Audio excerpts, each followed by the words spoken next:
د چاپې سهار 15مه برخه د چا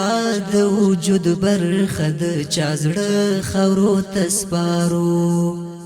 د چا د وجود برخه د چا زړه خاورو ته سپارو یو ګل د شهادت شهید وطن د غربت غر د حق د لارې سنگر او د خاورې څخه د دفاع سپر کوم چې د وردګو د سیمې په زړه کې ځای لري زړه دی چې د بدن هرې ټوټې ته وینه ورکوي او په خوځښت یې راولي تر هغې چې دا څوکې لکه د بریا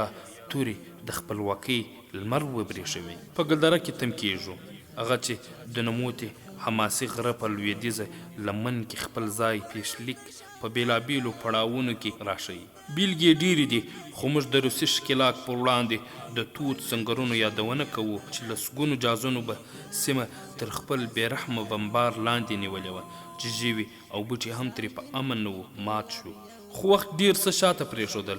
نوی نسل رازلمی شو د دښمن نه لورېده چې د ویاړلې خاورې خلک د خپلو ارزښتونو او ویاړونو سره ژوند وکړي غلیم تر پخوا ډېر هوښیار د محاربوي ځواک خاوند او په خپل جنګي ماشین یې غرور او تکیه درلوده د اشغال په موخه یې له لرې راودانګل بلخوا افغان ولس د خپلواکۍ لار ونیوله هغه چې دوی پلرنی میراث الهي امر او د وخت غوښتنه وه چې دوی دغه خپلواکي د خپلو وینو په نظرانې سره لاسته راوړله وجود برخه د چا زړه خاورو ته سپارو یو ګل د شهادت د وخت ښکېلاګر د خپلو ناولو موخو لپاره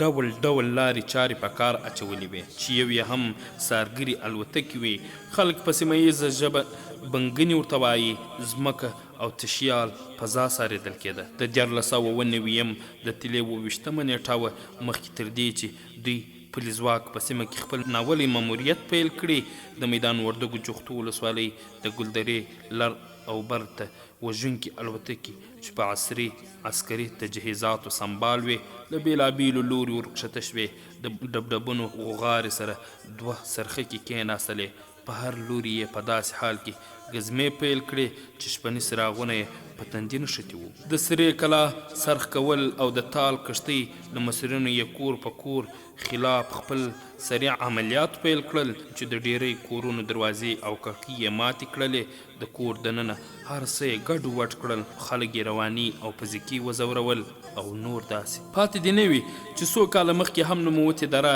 د یوې شپنۍ چاپې قرباني وه د سیمې څو عام وګړي یې د کلونو لپاره د زندان قربانه کړل خو په وروستي چاپه کې چې 24 ساعته لپاره یې د خلکو ژوند مرګ ګرځولی و په همدې شپه 6 نفره صوفي حبیب باز محمد محبت الله محمد خالد نظیر احمد او شیر محمد په شهادت ورسېدل په همدې چاپه کې د حاجي سید شاه خان د کور 2 نفره نظیر احمد او شیر محمد هم په شهادت ورسېدل خو کله چې شهیدان کور ته ورسېدل دریم کس کاکای باز محمد یې په لیدو راولوید خلکو ویل بېهوشه دی شیبه وروسته معلومه شوه چې نوموړی هم د شهیدانو د کاروان ملګری شو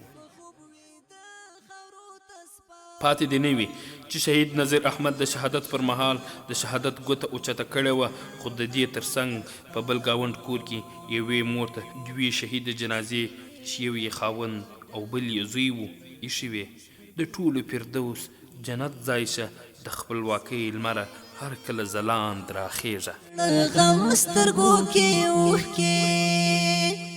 څو کاسه شهیدان سویسکاره خاورو ته سپارو څو کاسه شهیدان سویسکاره خاورو ته سپارو د چا د وجود برخه د چا زړه خاورو ته سپارو یو ګل د شهادت په خوب ویده خاورو